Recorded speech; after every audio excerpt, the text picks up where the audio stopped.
제가자를 위한 유마경 방편품 1 제2 방편품. 이 단원에서는 방편바라밀에 대하여 설합니다. 방편바라밀은 10바라밀 중 하나로서 부처님의 말씀이나 경전의 내용뿐만 아니라 방편도 깨달음을 얻기 위한 하나의 법문이라는 것입니다. 다시 말하면 방편도 보살도를 닦기 위한 하나의 법문입니다. 방편이 있으려면 먼저 지혜를 갖추어야 합니다. 지혜를 갖추게 되면 변제와 신통력이 자유자재로워서 중생들을 제도할 수가 있기 때문입니다. 불교 경전에 나오는 내용뿐만 아니라 경전도 조사나 선사의 가르침도 방편에 지나지 않습니다. 온 우주가 모두 불국토요 천지자연의 모든 소리가 부처님의 법문이니 불법 아닌 것이 없으므로 불법을 설함에 있어서 어디에 한정해서는 좋은 방편이 나오기가 어렵습니다. 오조 홍인대사가 구강역에 이르러 손수 노를 저어 건네주려 하자 육조해능은 묘할 때에는 스승께서 건네주지만 깨우쳤다면 스스로 건너야 합니다. 건너다는 말은 비록 하나이나 쓰이는 곳은 같지가 않다고 하면서 건널 도자를 하나의 방편으로 썼습니다. 또한 모든 중생들은 자기의 도가 있으니 서로 방해될까 괴로울 것이 없다. 참된 도를 보고자 하면 행함이 바르면 그것이 바로 도다라고 하였습니다. 이처럼 도란 스스로 깨우쳐서 바르게 행하는 것이 바로 도라는 것입니다. 노자의 도덕경에는 뭐뭐와 같다는 약자가 많이 나옵니다. 상선약수는 세상에 서는 물과 같다고 하였지 물이 세상의 선이 아니듯 참된 도는 말이나 글로 나타낼 수가 없으니 말이나 글로 나타내는 도는 진정한 도가 아니라는 것입니다. 그래서 입 밖에 나오면 그것은 이미 도가 아니라고 했습니다. 그때 비아리 큰 성 안에 장자가 있었는데 이름은 유마힐이었다. 그는 일찍이 헤아릴 수 없이 많은 부처님들에게 공양을 하였다. 제가자들의 이상적인 수행자인 유마고사는 중생들을 제도하기 위해서 비아리 성에 머물며 부처님의 지혜를 원만히 성취하였고 수승한 공덕을 쌓았습니다. 선근을 깊이 심었으며 무생법인을 얻었고 변제가 막힘이 없었고 신통한 능력이 자유자재로웠고 온갖 충지를 이루었다. 유마고사는 유에 언급한 것처럼 완전한 깨달음의 지혜인 반야를 성취하였으며 대승도인 보살도를 나타내 보였습니다.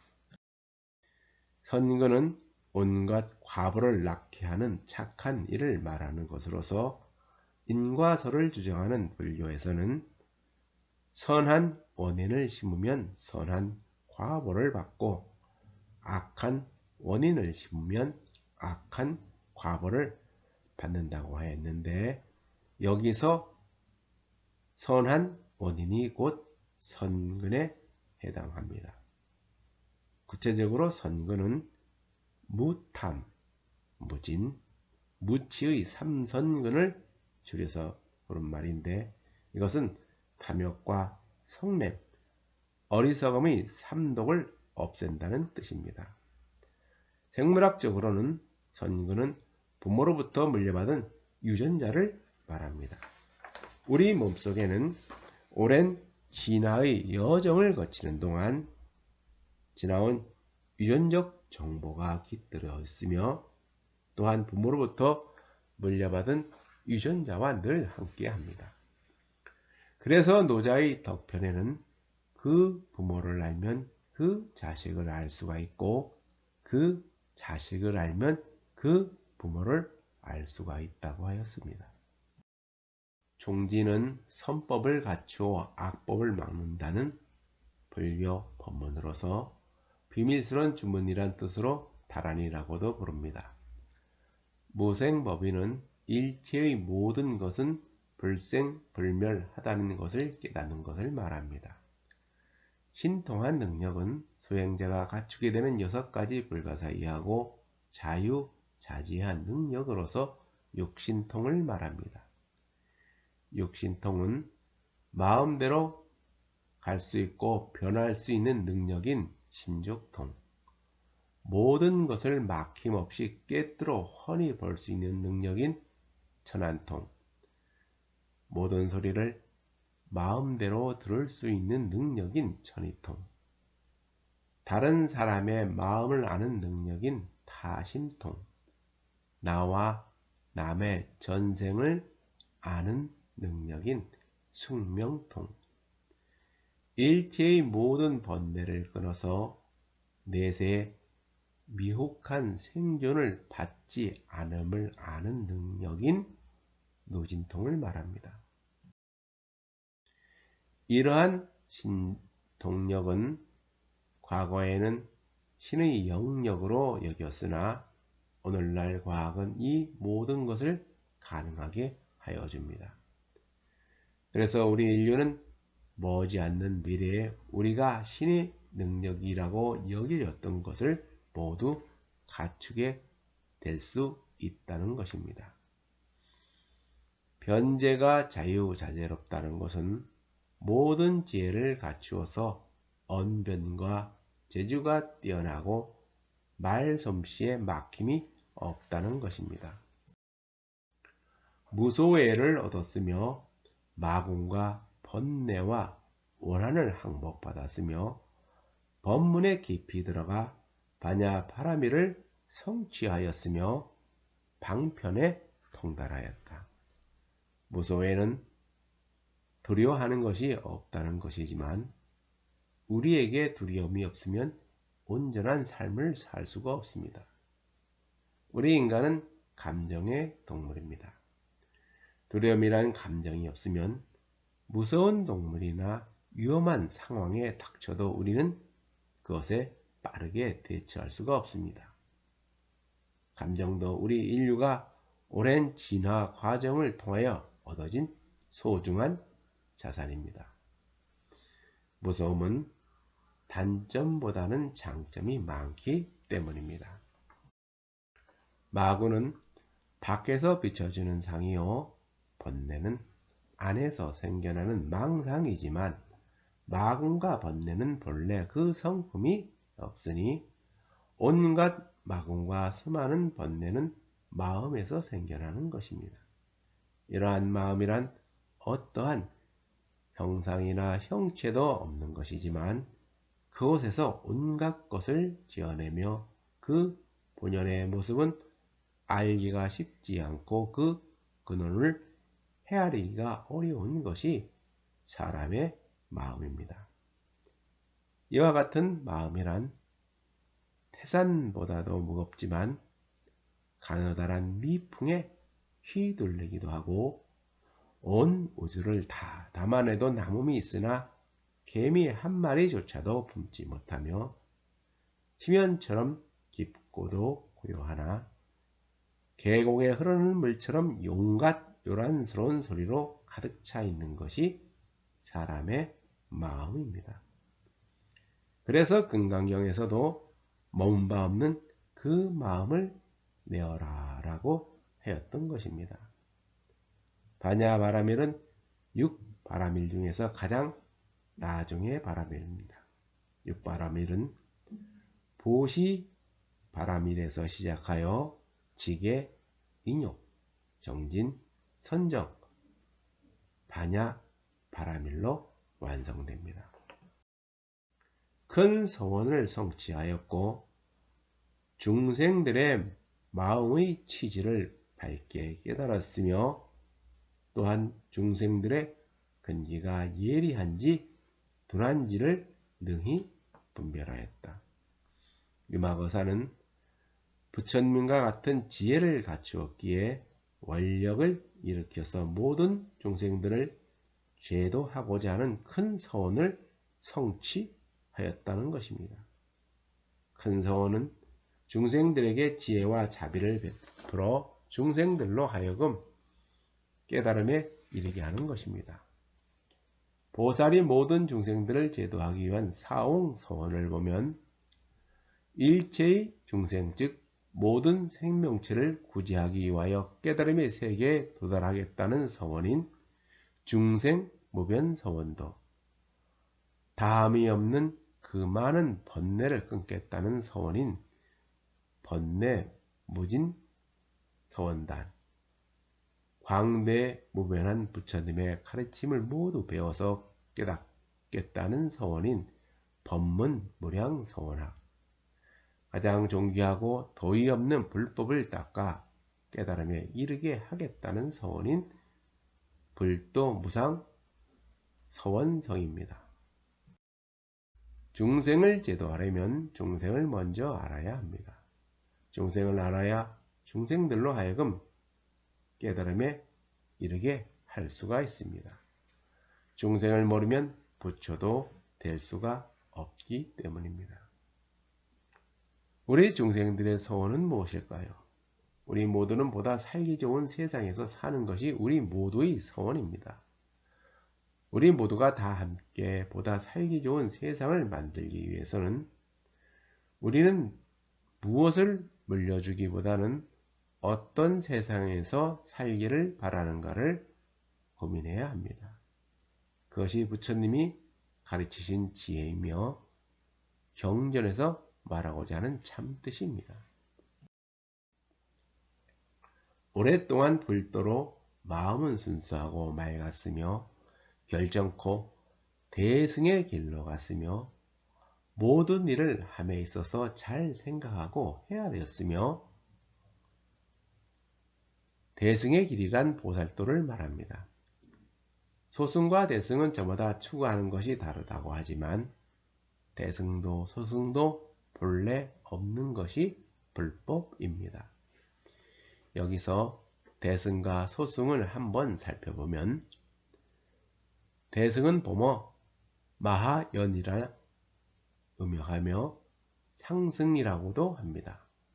승이란 수레를 의미하며 대승은 많은 사람들을 제도하는 큰 수레라는 뜻입니다. 소승은 자신이 해탈만을 목적으로 수행하는 성문이나 영각성을 말하며 대승은 일체 중생들을 제도하는 보살승을 말합니다. 석가모니 부처님의 열반 후 부처님을 불타라고 신봉하는 출가자 집단은 승가를 운영하고 있었지만 곧 상자부, 대중부, 솔, 일체유부 등의 사상적 그룹으로 나뉘어졌습니다. 이것을 부파불교라고 합니다. 불법을 믿고 따르던 사람들의 수가 점차 적어지기 시작하자 보살을 자칭하는 제가 신자의 한 집단이 등장하여 불탑을 거점으로 성불을 위한 수행을 하였습니다. 이렇게 등장한 새로운 불교운동은 석가모니 부처님에게만 한정하던 보살의 개념을 넓혀서 모든 중생이 부처가 될 수 있다고 말하면서 모든 중생을 보살로 보고 자기만의 해탈보다는 남을 보살피는 보살의 역할을 이상적 이념으로 삼고서 불법을 널리 알렸습니다. 소승불교에서는 부처마저도 인간으로 보고 자신이 성불하는 것이 마지막 단계라고 보았으나 대승불교에서의 부처는 신의 화신이며 자신만을 위한 것이 아니라 다른 사람들로 하여금 열반에 이르도록 도움을 주기 위한 것으로 보았습니다.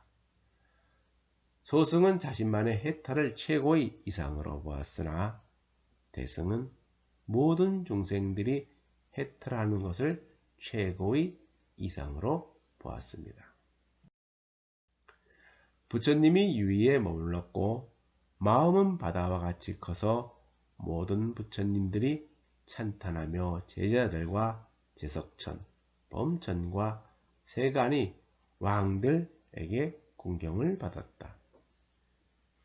유마거선은 불법을 깊이 깨달아서 부처님과 같은 유의를 갖추었다는 것입니다.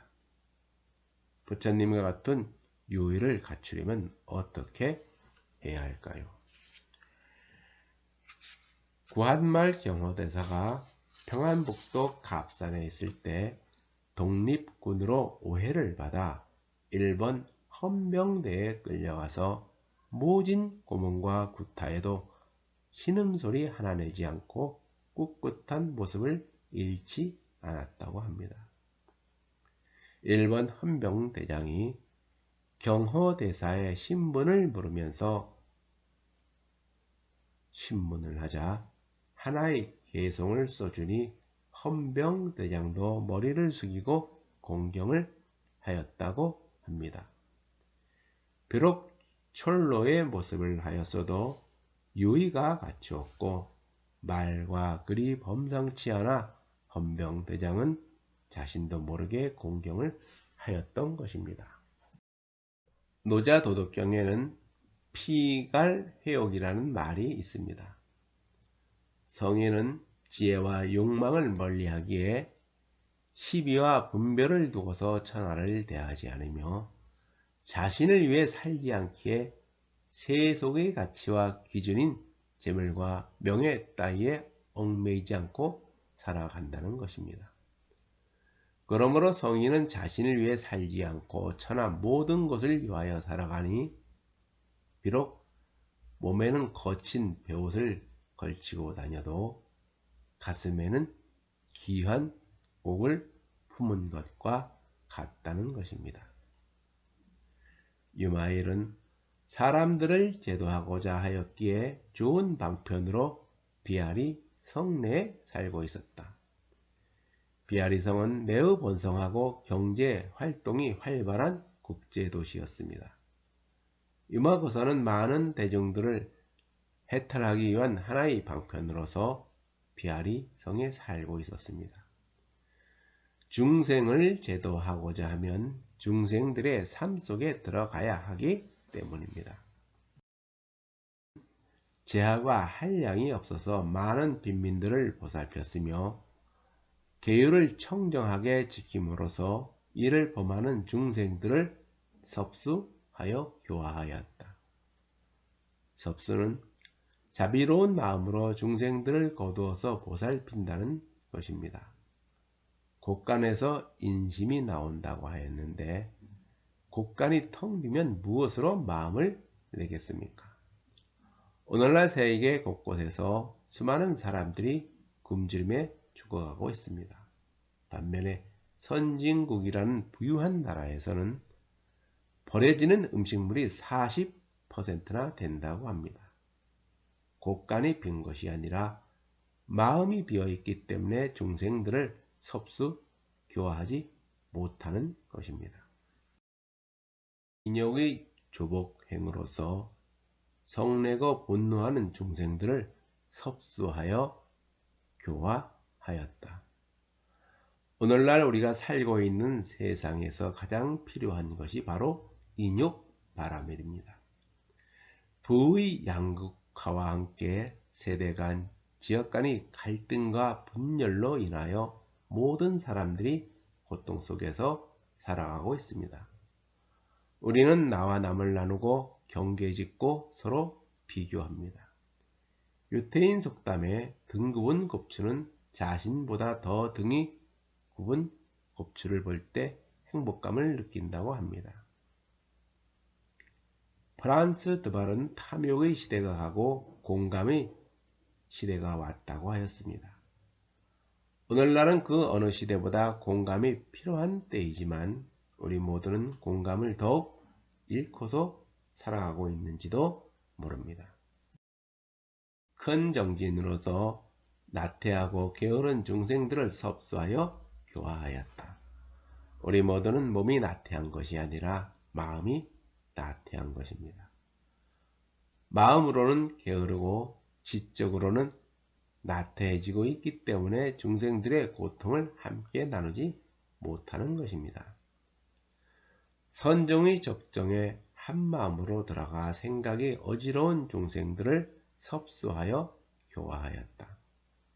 수행자의 마음은 항상 선정 속에 있어야 합니다.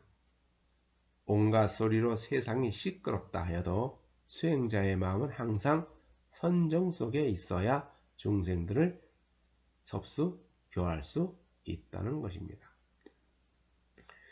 육조 해능은 일체의 모든 곳에서 가고 머무르고 앉고 누움에 있어 마음이 순이라고 고르면 도량을 넘기지 않고서도 참된 정토를 이루게 되니 이를 일러 일행산매라고 하였습니다. 결정코 반야의 지혜로서 지혜 없는 중생들을 섭수하여 교화하였다. 여기까지 설한 것이 육바라밀입니다. 보시가 제일 먼저이고 지계, 인욕, 정진, 선정, 그리고 지혜 바라밀입니다. 반야 바라밀이 제일 나중입니다. 반야의 지혜는 완전한 깨달음의 지혜로서 도의 없는 최상의 지혜이기 때문입니다. 오늘날 세상이 어지럽고 시끄러운 것은 지혜와 지식이 없기 때문이 아니라 지혜와 지식이 넘쳐나기 때문입니다. 그래서 노자는 지혜와 지식을 버리라고 하였습니다. 지혜는 날카로운 칼과 같아서 순수한 본성을 해치는 것이고 지식은 지혜로 나누어진 조각에 불과하다는 것입니다. 장자의 거역편에는 또 이런 말이 나옵니다. 백성들이 현명한 사람을 쫓고 지혜를 좋아하게 되자 위로는 해와 달의 밝음을 어기고 아래로는 산천의 정기를 녹여버리며 가운데로는 사계절의 변화를 무너뜨렸다. 숨쉬며 움직이는 벌레나 날아다니는 새들에 이르기까지 모두가 그의 본성을 잃게 되었다. 이처럼 지혜를 좋아하는 것이 천하를 어지럽게 하였다는 것입니다. 오늘날 우리 주변의 환경은 극심한 오염으로 물들어 가고 있으며 지구 생태계는 급격히 무너지고 있습니다. 이상기온으로 계절의 변화까지 바뀌게 되었으며 새와 짐승들은 자취를 감추거나 멸종에 이르렀고 그중 몇몇 종류의 동물들은 이제 책이나 박물관에 가서야 볼 수가 있습니다. 지구에 사는 곤충과 동물들도 그 수가 급격히 줄어들고 있으나 늘어나는 것은 오직 인간과 밀접한 관계에 있는 가축들 뿐이라고 합니다. 포유동물 중에서 가축이 차지하는 비율이 거의 90%가 된다고 합니다. 이것이 지금 오늘날의 모습입니다. 이것은 모두 무엇 때문인가요? 사람들이 지혜와 지식을 쫓고 자신의 욕망을 채우기 위해서 이와 같이 되었다는 것입니다. 이제는 과학기술에 지나친 의존도를 줄이고 지구온난화의 원인이 되는 화석연료도 빠른 시일 내에 가능한 많이 줄여야 합니다. 또한 과도한 인구 증가와 무절제한 과소비로 환경이 파괴되어 가고 있습니다. 과소비는 신체와 정신을 병들게 하고 사회적 문제를 야기시키며 환경에 악영향을 미칩니다. 이 모든 것은 지구상의 인구가 너무 많기 때문입니다. 지금 우리 인류는 최대 위기에 처해 있는지도 모릅니다. 이제는 자연은 탐구와 정복의 대상이 아니라 자연의 모든 것과 함께 조화를 이루며 살아가야 한다는 사실을 깨달아야 합니다. 그래서 오늘날은 참다운 지혜가 필요한 시대라는 것입니다.